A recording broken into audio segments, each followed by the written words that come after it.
Hello दोस्तों, welcome to my channel Prefinity. Today I will going to finish clock. Clock के related जितने भी aptitude question है उसको हम कवर करेंगे. काफ़ी अच्छे क्वेश्चन है, थोड़ी सी बेसिक थ्योरी भी मैं आपको बता दूंगा. और सी सेट का पेपर हो चुका है, अच्छा आया था, टफ आया था, बट अभी ईएससी का प्रीलिम्स है नियर, तो उसमें भी क्लॉक के रिलेटेड एप्टीट्यूड आ सकता है. तो एक ही फॉर्मूला है बहुत इंपॉर्टेंट, उससे सारे क्वेश्चन हो जाते हैं. सो उसको हम कवर करेंगे. गाइस, अभी तक आपने मेरा चैनल अगर सब्सक्राइब नहीं किया है तो please like share and subscribe Prefinity YouTube channel को. और हम स्टार्ट करते हैं.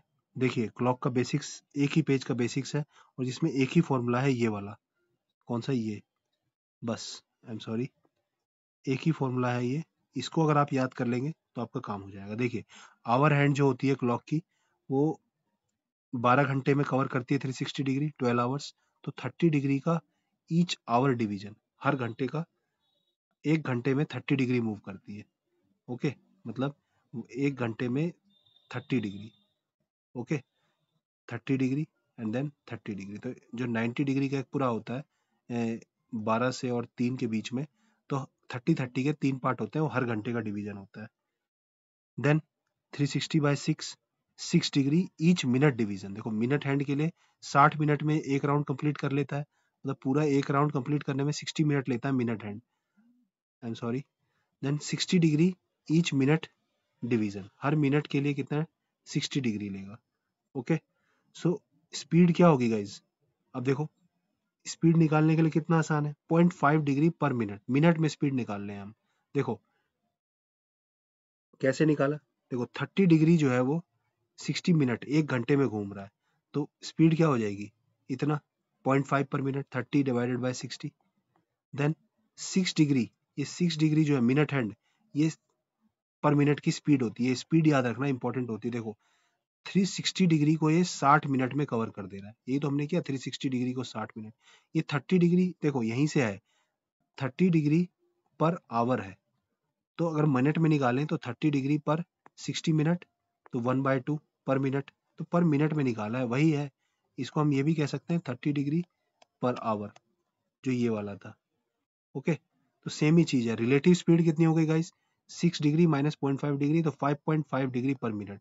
बस ये 0.5 इसलिए निकाला है क्योंकि हमें रिलेटिव निकालना था. रिलेटिव से ही काम आता है. अब गाइस, एंगल बिटवीन, जैसे कोई भी टाइम हो रहा है, घड़ी है, ठीक है, ये ऐसे है, तो ये theta angle between our hand और मिनट हैंड के बीच में, तो कोई भी टाइम हो रहा है जो थीटा है, एंगल बिटवीन द हैंड्स, वो कैसे निकालते हैं? 30h minus 11/2 m. मतलब 30 टाइम बताना है, h कितने घंटे हो रहे हैं, जैसे 3:30 हो रहा है, तो 3h हो जाएगा और 30 क्या हो जाएगा? m. तो और ये क्या है गाइस? मॉडुलस. तो 30 माइनस 5.5, 11/2 मैंने 5.5 m, और इसका मॉडुलस ये थीटा है. ठीक है, ये बहुत इंपॉर्टेंट है. बाकी जो थ्योरी है गाइज, इसका आप स्क्रीनशॉट ले लेना शुरुआत में वीडियो की स्टार्टिंग में ही, और उसको आप सेव कर लेना. ओके, पढ़ लेना. बस इसी फॉर्मूले पे पूरा सारे क्वेश्चन हो जाते हैं. अब हम क्वेश्चन करेंगे, थोड़े थोड़े क्वेश्चन दिखा देता हूँ. कह रहे थे एज्यूम करना है, आवर हैंड और minute hand clock move without jerking. The clock shows a time between 8 से 9. 8 से 9 के बीच में two hands of clock are one above the other, एक दूसरे के ऊपर है. कह रहा है after how many minutes will two hands be again lying on one above the other.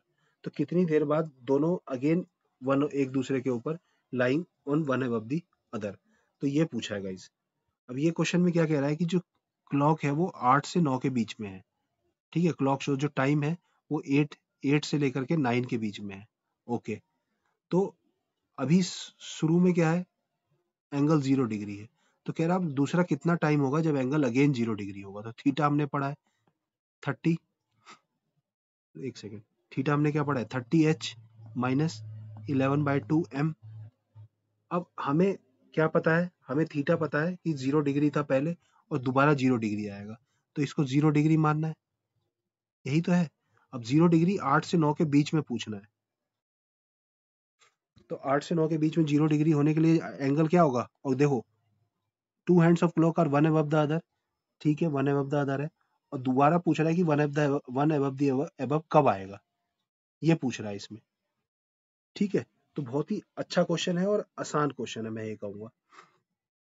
एक तो इसका बहुत छोटा ट्रिक है, एग्जांपल के साथ समझा रहा हूँ. देखो, टाइम 8, देखो टाइम क्या होगा 8 बजकर समथिंग, ये 9 बजकर प्लस चला जाएगा या तो देखते हैं 30 into 8 minus 11/2 m equal to 0। तो एम निकालते हैं, तो 30 into 8 into equal to 11/2 m. M कितना हो जाएगा 240 इंटू 2/11। इसको सॉल्व कर लेते हैं, 240 इंटू 2/11, ठीक है। तो 240 इंटू 2 डिवाइडेड बाई 11, तो ये 43 आ रहा है, 43.63। अब ये क्वेश्चन में नहीं है, बट इसमें अगर 25 जोड़ दें, सॉरी, यही मैं भी बहुत बार क्वेश्चन करने के बाद मुझे लगा कि यार ऐसा क्यों हो रहा है, तो वो एक्चुअली इनिशियल टाइम है ना, ऐसे दो एंगल आएंगे, वो इनिशियल टाइम उसमें जोड़ना पड़ेगा। मतलब ये 8:43 के बाद क्या होगा, ये एंगल जो होगा वो 0 होगा, और उसके बाद कह रहा है दोबारा कितनी देर में 0 होगा, तो नेक्स्ट एंगल और निकालना होगा इसमें। तो ये बहुत लंबा मेथड हो जाएगा। इसका एक सिंपल मेथड है गाइस, देखिए सिंपल मेथड क्या है कि अभी 0 डिग्री से दोनों ने स्टार्ट किया और 0 डिग्री पे दोबारा आना है, तो 360, देखो रिलेटिव स्पीड आपने पढ़ी है, रिलेटिव स्पीड क्या थी 6 minus 0.5 which is equal to 0.5, तो 360 divided by 0.5, 5.5, I am sorry, ये 5.5 होगा ना, तो 360 डिवाइडेड बाय 5.5, और ये वैल्यू कितनी आ जाएगी 360 डिवाइडेड बाय 5.5, क्योंकि 360 डिग्री घूमना है पूरा दोबारा सेम उस पे आने के लिए, तो ये आ जाएगा हमारा 5.5, तो 65.45 आ रहा है, और दिस इज आंसर, ठीक है। वो एंगल था ना कि कब एंगल 0 होगा, वो भी मैंने बताया कि ये 8:43 पे, 43:63 जो भी है, उतने पे जाके देखो 6545, इसमें ना 21 मिनट के बाद, और तो टोटल इससे भी आंसर आ जाएगा। इसमें 21 मिनट नेक्स्ट टाइम निकालना पड़ेगा, क्योंकि ये मॉडुलस होता है, तो वो प्लस माइनस वाला कंसेप्ट करके होता है कुछ कुछ, तो वो लंबा हो जाएगा आपका, क्योंकि इसको आप देखो, इसको अभी आपने 0 डिग्री माना, इसको आप 180 डिग्री भी मान सकते हैं, ठीक है, क्योंकि और दोबारा क्या होगा 360 डिग्री, थोड़ा सा दिमाग लगाना है बस, तो उससे होगा ये सवाल। 360 डिग्री भी लगा सकते हैं, उसके बाद 720 डिग्री भी लगा सकते हैं, क्योंकि कितनी बात जाके तो किसी एक में 65 आ जाएगा, ऐसा है कंसेप्ट, मैंने आपको बता दिया, आप निकाल लेना, क्योंकि 360 बाय 5.5 करना है। 360 कब आएगा जब 240 और प्लस 360, तो 600 डिग्री जब आएगा, तो वही सोचना है बस, वैसे आ जाएगा, ठीक है। लेकिन इजी मेथड क्या है ये, बस 5.5 रिलेटिव स्पीड याद है तो क्वेश्चन हो जाएगा। अच्छा क्वेश्चन था, देखो at which one of the following times do the hour hand and minute hand of the clock are 180 degree each other, इनमें से कौन से टाइम पे 180 डिग्री होगा। देखो फिर same formula, theta equal to 30h minus 11/2 m, ये किसके बराबर हो जाएगा 180 डिग्री के बराबर, ठीक है। देखो सब में टाइम 7 वाला है, आवर हैंड तो 7 वाली ही है, तो 7 मान लेते हैं, तो एच कितना है 7, 30 इंटू 7, और 180 इधर आ जाएगा, माइनस 180 इक्वल टू 11/2 एम, तो 7 ये 210, 210 माइनस 180, तो कितना हो गए 30, 30 इक्वल टू 11/2 एम, तो एम कितना आ गया 30 इंटू 2/11, 60/11। अब 60/11 कितना होगा 30 इंटू 2 और डिवाइडेड बाय 11, तो 5.45 आ रहा है, तो एम की वैल्यू आ रही है 5.45, तो टाइम कितना हो जाएगा 7 आवर्स और 5 मिनट्स, तो ये किसके बराबर, किसके बीच में होगा 5.45 है, तो 5.45 सेकेंड्स भी है 45 सेकेंड, तो एक है 7 से 7:05 के बीच में, देखो 7 तो है ही नहीं एग्जैक्टली, तो 7 से 7:05 के बीच में और 7:05 से 7:10 के बीच में, तो आंसर क्या हो जाएगा 7:10। एक यही फॉर्मूला यूज हो रहा है बस, इसी से सारे क्वेश्चन हो जाते हैं इसमें। देखिए कह रहा है 6 से 7 डिग्री पीएम के बीच में the minute hand of clock will be ahead of hour hand by 3 minutes, कौन से टाइम पे जो 3 मिनट का गैप होगा। अब देखो 3 मिनट, 3 मिनट्स का मतलब डिग्री कितना होगा गाइस, एक डिग्री 3 मिनट में कितनी डिग्री हो जाएंगी, डिग्री निकाल लेते हैं और फिर वही फॉर्मूला हम लगा देंगे। आप मेरा पॉइंट समझ रहे हैं, और 6 पता है आपको, और एक मिनट का डिवीजन कितना होता है 1 मिनट, 1 मिनट में कितना 6 डिग्री होता है, आपने पढ़ा है ना, देखो मैं दिखाता हूँ। ईच मिनट डिवीजन क्या है, 6 डिग्री ईच मिनट डिवीजन। तो 1 मिनट डिवीजन कितना है, 6 डिग्री, तो 3 मिनट कितना हो जाएगा, 18 डिग्री। अब थीटा क्या है गाइस, 18 डिग्री। और किसके बराबर है, 30h माइनस 11/2m। बहुत शानदार फॉर्मूला है, मजा आ गया मुझे, मैंने भी जब ये फॉर्मूला देखा ना। अब देखो टाइम 6 से 7 मतलब सारे 6 वाले हैं, तो मतलब क्या है, 30 इंटू 6 माइनस 11/2m। तो 11/2m किसके बराबर हो जाएगा, 3 6 180 माइनस 18। ठीक है, तो m कितना हो जाएगा, इसको सॉल्व कर लेते हैं। 180 माइनस 18 क्या होगा, 10 गया 170, फिर 8 गया 162 इंटू 2/11। समझ रहे हैं, 180 माइनस 18 162 और डिवाइडेड बाय 11 इंटू 2, तो लगभग, अच्छा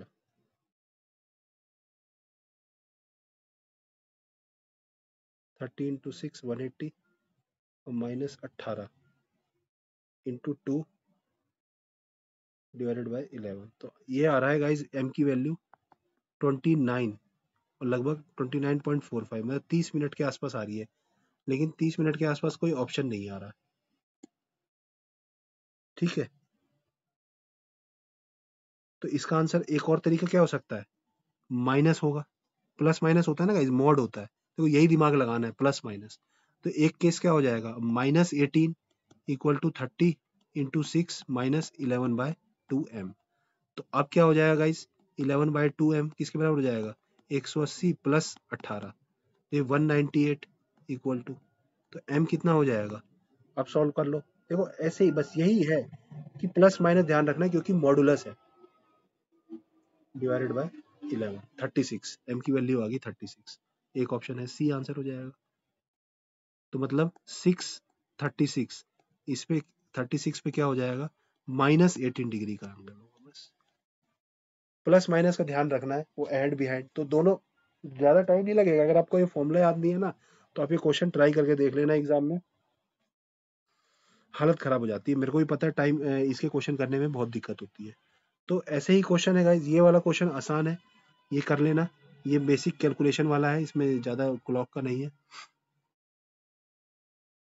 ये तो सबसे इजीएस्ट है, कह रहे हैं 1 बजे 2 बार करती है, 3 बजे 3 बार करती है, तो 12 बजे 5 बार करती है, तो what time it take to double हो जाएगा। देखो जब एक है, क्लॉक स्ट्राइक वंस, वंस एक पे एक, दो पे दो, तीन पे thrice at 3 o'clock and so on. कह रहा है if it takes 12 seconds to 5 o'clock, मतलब 12 सेकंड ले रहा है 5 o'clock पे, और 5 टाइम्स कर रहा होगा स्ट्राइक्स।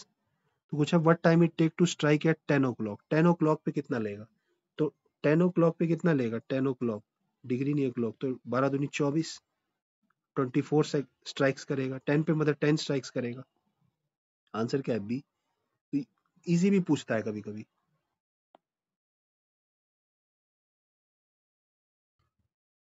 तो ये क्वेश्चन भी गाइस करेक्ट टाइम पूछा है कि 24 आवर में। देखो ये भी इजी क्वेश्चन है, थोड़ा दिमाग लगाना। देखो wall clock moves 10 minute fast, मतलब 24 आवर्स में 10 मिनट्स फास्ट घूम रहा है। ठीक है, the clock was set right out 8 AM on Monday, when the clock shows 6 PM on Wednesday, what is the correct time. तो 6 PM, अब देखो 8 AM मंडे से 8 AM Tuesday, then again 8 AM Wednesday. ठीक है, तो ये वन डे हो गया, यहाँ भी वन डे हो गया। ओके, ये हो गया, तो यहाँ पे कितना 10 मिनट फास्ट हो गया, 10 मिनट, यहाँ भी 10 मिनट, तो 20 मिनट हो गया। अभी आगे कुछ टाइम बचा है अभी। ठीक है, 8 AM से 6 PM। ठीक है, 8 से 8 होते हैं 12 घंटे, तो 10 घंटे बचे हैं अभी, 10 आवर्स। ठीक है, अब 10 आवर्स का हम टाइम निकालेंगे, पहले 10 10 20, तो 20 मिनट से ज़्यादा फास्ट हो गई है। ठीक है, सारे 20 मिनट से ज़्यादा वाले। अब देखो 24 आवर्स में अभी हमने पढ़ा 10 मिनट्स है। ठीक है, 24 आवर्स में अब हमें 8 AM से, सुबह के 8 बजे से शाम के 6 बजे तक का टाइम निकालना है। तो 8 4 12 और 6, 4 और 6 10 हो गया। समझ रहे हैं, 8 बजे सुबह से 12 बजे के बीच में 4 घंटे, 8 4 12, और फिर 12 बजे से 6 बजे तक 6, 10 घंटे। तो 10 आवर्स में कितना टाइम फास्ट होगा ये पूछा है, तो 10/24 इंटू 10, तो लगभग 100/25, ये कितना होगा, 4 के लमसम आएगा। आप कैलकुलेट कर ले, 10 10 10 100 और डिवाइडेड बाय 24 को 25 मान ले, तो 25 चौके 100, 4 आएगा, मतलब 10 + 10 + 4, 24 मिनट लेट हो जाएगा। 24 मिनट मतलब घड़ी फास्ट होगी, तो 24 मिनट का मतलब 5 36, उसमें 24 जोड़ देंगे तो 6 बज जाएंगे। इजी क्वेश्चन, ये इजी थे एंगल वाले। तो गाइज क्लॉक में बस वही आपको एक लगाना सीखना है, एक फॉर्मूला आप लगाने सीख जाएंगे तो इजीएस्ट क्वेश्चन हो जाएंगे। ये बाकी सारे वैसे ही हैं। ये ग्रीन सिग्नल वाला है, इसमें एलसीएम लेना है, बहुत आसान क्वेश्चन है ये, ठीक है। अब ये क्वेश्चन कह रहा है, देखो 3:16 और 3:17 के बीच में both our and minute hand कौन सा है, और 4:58 के बीच में both minute hand second hand कौन सा है, तो कौन सा सही है। गाइस इसमें दोनों सही हो जाएंगे, ठीक है। एंगल निकाल के देख लेना, 0 डिग्री 3 बजे के बाद, देखो 0 = 30h - 11/2 m। अब h कितना है, 3 है ना, तो 30 × 3, ये 0 के बराबर है, -11/2 m, तो 90 × 2/11, ये कितना आ गया, m, तो निकाल लो 90 × 2 डिवाइडेड बाय 11, तो ये 16:16 m की वैल्यू आई 16:36, तो मतलब टाइम क्या हुआ, 3:16 36 सेकेंड, तो 3:16 36, तो कौन सा है, यही वाला है। इजी क्वेश्चन, सही है, इसके बीच में एंगल 0 होगा, तो ऐसे ही करना होता है। और देखो ये तो इजीएस्ट क्वेश्चन है कि 4:59, 1 मिनट का टाइम होगा, हर 1 मिनट में एक बार तो आवर हैंड और मिनट हैंड मिलेगी। ये तो बहुत लॉजिकल सी बात है कि 58 से 59 जब 1 मिनट होगा, तो डेफिनेटली वो जो मिनट सेकंड हैंड है, सॉरी आवर हैंड मिनट नहीं, सेकंड हैंड और मिनट हैंड, क्योंकि सेकंड हैंड क्या करेगी, पूरा एक राउंड कंप्लीट करेगी, तो आवर हैंड को तो क्रॉस करेगी करेगी और मिनट हैंड को भी क्रॉस करेगी, तो वो तो मिलना ही मिलना है, ये तो 100% सही है, बेसिक सी आंसर। तो ये एक फॉर्मूले से सारे क्वेश्चन हो जाते हैं, ठीक है। आपके मैंने बस 10 15 मिनट 20 मिनट लिए हैं और आपका क्लॉक खत्म हो गया। क्लॉक पे आपको क्वेश्चन गलती नहीं करना एग्जाम में, ओके। Thank you.